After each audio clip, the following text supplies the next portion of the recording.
আসসালামু আলাইকুম ওয়া রাহমাতুল্লাহি ওয়া বারাকাতুহু। সকল প্রশংসা একমাত্র মহান আল্লাহ রাব্বুল ইজ্জতের জন্য। শান্তি অবতীর্ণ হোক আল্লাহর নবী জনাব হযরত মুহাম্মদ সাল্লাল্লাহু আলাইহি ওয়াসাল্লামের ওপর। জোহরের নামাজ আসলে কয় রাকাত? একজন মুসলমান নরনারীর উপর কয় রাকাত জোহরের নামাজ ফরজ?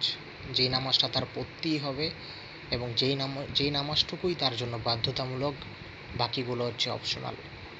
এর উত্তরে বলতে চাই বিসমিল্লাহির রহমানির রহিম। একজন মুসলিম নরনারীর জন্য, পুরুষের জন্য, নারীর জন্য জোহরের 4 রাকাত শুধুমাত্র ফরজ, শুধুমাত্র 4 রাকাত ফরজ।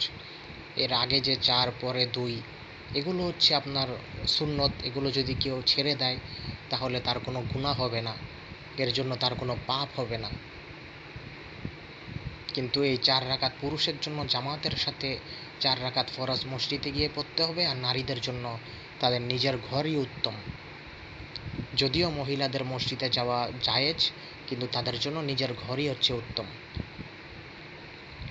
আমাদের দেশে বেনামাজি বেশি হওয়ার কারণ হচ্ছে, মানুষ যখন শুনে জোহরের নামাজ 12 রাকাত তখন মানুষের মাথা নষ্ট হয়ে যায়, তখন মানুষ নামাজ পড়তে চায় না। আসলে এটা ঠিক নয়। জোহরের নামাজ হচ্ছে শুধুমাত্র 4 রাকাত ফরজ।